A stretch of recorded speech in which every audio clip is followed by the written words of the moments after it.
Hey everyone, welcome back to the channel, your number one source for income-oriented investing. I'm very excited about this video because we're going to take a look at the new 0DTE Hamilton ETFs, which they've called DAYMAX.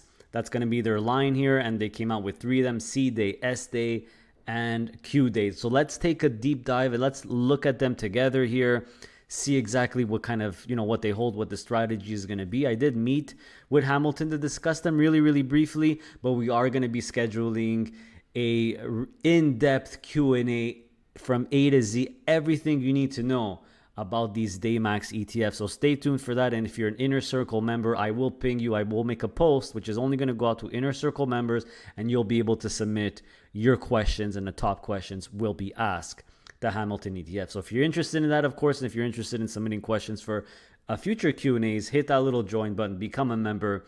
It is well worth it, and you'll find out what it's all about when you hit that join button by watching that video. So also, my background's different. We're finally moved into the penthouse. This is the actual first video I'm filming in here. The lighting's a bit bad. I apologize for that. I'm still trying to figure out the lighting situation here, but as you can see, it's a massive room here. And, I tried messing around with the blinds all day today to get the perfect lighting. But I think what I really need is some better spots in front of me here, because I'm kind of against the wall. Everything else, it was too bright or anything. But so let's get to it. Let's check out what CDAY, SDAY, and QDAY, everyone, is going to be about. So let's start with CDAY. What they did was really interesting, guys. So obviously, when you're doing 0DTE, it's only available on the American indexes. So how is it Canadian equity DAYMAX? So if we look at the holdings, which is going to be the first thing I always look at, you'll see that, of course, they're going to be using 25% leverage here. So of course, the weights together, the whole thing is going to be 125. But 100% is going to be in the Hamilton Champions Canadian Dividend Index ETF, which is this one. This is a recent ETF that they came up with. This is a non-covered call ETF. This holds some of the top Canadian dividend stocks that grow their dividends over time. So, if you look at what it actually holds, it's a classic, pretty much a classic Canadian breakdown. A lot of financials, energy materials. You could go through the companies one by one. We've already covered it in a previous. But basically, it's going to hold that ETF, and it's also going to hold the S&P 500 via VOO, the Vanguard S&P 500. So VOO is basically the VFV of the US. It's the Vanguard S&P 500 right here. Extremely low or non-existent management fee. So it's going to hold this. And basically what they're going to be doing, the strategy is they're going to be doing the 0DTE. You actually see that here. Actively managed covered call ratio, generally targeting approximately 20% of the portfolio. So they're going to be doing basically the 0DTE or daily covered calls on the S&P 500 portion of the portfolio, which is you see here 25%. So I'm not sure what they say, 20% here, generally targeting approximately 20% of the portfolio. Now, is that considering the leverage, not considering the leverage? Because if you take out the 25% leverage, the VOO would be 20%, and the CMVP would be 80%, I believe, or something like that. But anyway, basically what they're going to be doing is writing the 0DTE. They're going to be holding Canadian dividend stocks with this one via that ETF, and they're going to be writing daily 0DT covered calls, I'm assuming on the S&P 500, because there's VOO in here, to generate a bunch of income. And the first distribution, which is going to be semi-monthly, guys, so 2 distributions a month, or 24 total. That goes for all DAYMAX ETFs. Now, if you're wondering why didn't they just make it weekly, that's the first question I asked them. Apparently, these are going to be listed on the CBOE exchange, and they don't have weekly distributions available yet. So maybe we'll get that in the future. I'm not sure, but it's, don't blame Hamilton. I believe they wanted to do it weekly, but they are only able to do it semi-monthly for now. But hey, 2 distributions a month, basically, so 12 a year. 24 a year, which means if the distribution is going to be 18 cents, well, we do 18 cents times 24 for the annual dividend rate. And if you divide that by, the starting price, which, by the way, the starting price is 18 cents, 18 cents, 18 cents times 24 for the annual dividend rate. And if you divide that by the starting price, which, by the way, the starting price is 18 cents, 18 cents times 24 for the annual dividend rate. And if you divide that by the starting price, which, by the way, the starting price is $24 for all three of them. Where is it? Where is the starting price? Okay, it's because I have to go to overview. Yeah, so the starting initial NAV per share is going to be $24. So if you just do 432 divided by 24, there you go, 18, right? 18 is going to be the initial yield here. So it's very easy to know what the initial yield is going to be, but of course that could change, that could vary based on the stock price, etc. So right now they're going to start with an 18-cent distribution for a semi-monthly distribution for CDAY. Same thing for SDAY, by the way, and QDAY is a little bit higher at 20 cents. So obviously the yield's going to be a tiny little bit higher on that one. So this is really cool. I find if you're a Canadian investor, this is exciting because now you have a way to generate really, really high yield holding quality Canadian equities, specifically Canadian dividend equities with this one. SDAY, obviously, like the name says, US equity. They basically did the exact same thing, except they're going to hold the Hamilton Champions US ETF. So CDAY has this one. SDAY is going to have this one, which focuses on US dividend stocks. And by the way, if in case you didn't know, because the Canadian market is like the Canadian banks and financial is so heavy on dividend stocks, they make up a large part of the Canadian market. And believe it or not, the Canadian dividend, or an index of blue chip Canadian dividend stocks, generally outperforms the overall Canadian market, which is the TSX 60. You kind of, I believe they have it here, right? If you go here, you see the index that CMVP tracks, which is, quality Canadian dividend growers, actually outperforms the TSX 60, the overall Canadian market. So for SDAY, they're kind of doing the same thing. 100% is going to go in that, which obviously no covered calls or anything like that, and the rest 25% on VU, and it's on that portion that they're going to be doing the 0DT daily, the daily options. Now, I'm assuming here, I have to confirm this with Nick, but I'm pretty sure that they're going to be doing the calls, the 0DTE options at the money. So they're going to give up all the upside. But the flip side is, you might be wondering, well, what if there's a big up day in the market?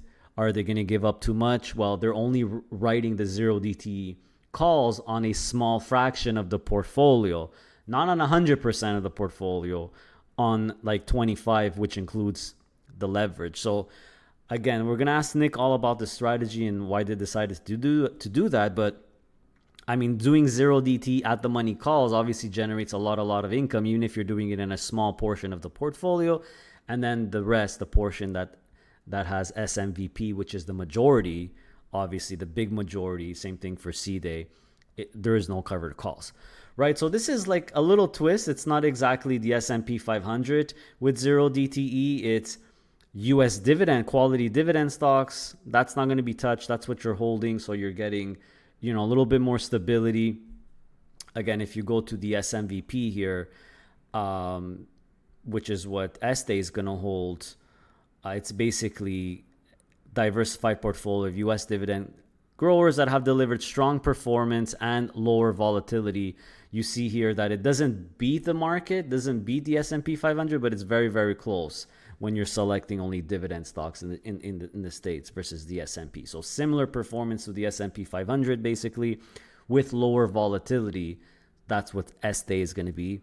Same 18-cent semi-monthly initial distribution. By the way, no currency hedging. It says none for the currency hedging, which is a little bit different from HYLD, for example. And by the way, the management fees on all of these, I believe, let me just triple check this here. Yeah, the management fee is 85 basis points on all of these. So that makes complete sense. Writing daily cover calls takes a lot more work. It's actually a fairly good management fee if you compare them to 0DTE ETFs in the States. Those are typically 99 basis points, 95 basis points. Some a little bit lower, like ProShares, I believe, is 55 or 60, or I can't remember exactly what.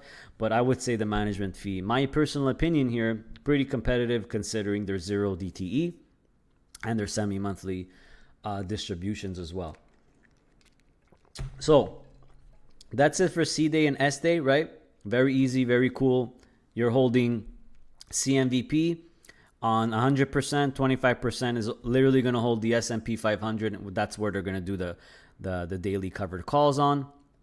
SDAY, pretty much the same concept, except you're holding the US dividend stocks. And QDAY, this one's a little bit different. So the first thing that's different is this is going to focus on technology, obviously, like the name says. The distribution's a little bit higher. The yield's going to be a little bit higher for this one, but it's still semi-monthly. The management fee is the same. What does this one hold?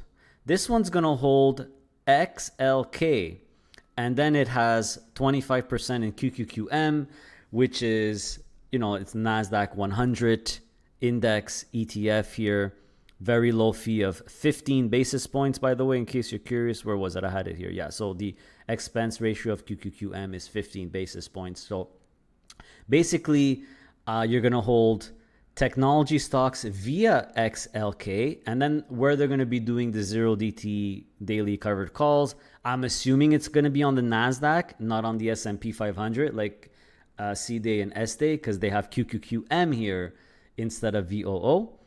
And if we look at what XLK is, by the way, it's just a very big, popular SPDR or State Street technology, market cap weighted technology ETF. So very, very low fee here at 8% growth. So if you're saying, oh, well, I'm going to have to pay extra fees. Yes, Hamilton ETF is going to have to pay the fees of the ETFs in here, but the fees are very, very, very small. And XLK basically holds US technology stocks. This is an index that follows or tries to track the S&P 500 technology stocks. So if we go at the holdings, you'll see the big majority is Nvidia, Microsoft, Apple. So this is pure technology, everyone. So for example, Amazon is not going to be in here. Tesla is not going to be in here. This is only going to be pure technology company. So this is really going to be a technology focused ETF. So it's a good way to invest in technology, and then you have the 0DTE options as well. So that's it, guys. They're going to be launching, I believe, July 15th. The yield is absolutely astronomical, very, very high. You could calculate it yourself, but they made it very easy to figure out, right? It's basically right on your screen here. Of course, remember, these are distributions could vary, they could change, but Hamilton typically they're very, very, very consistent with their distributions. So my personal opinion, if you're gonna ask me what my opinion is on these, am I gonna invest in them? I definitely see myself being very, very interested in SDAY and QDAY. You guys know that I prefer US equities over Canadian equities. Plus there's tax complications as a non-resident. I don't want any dividend income.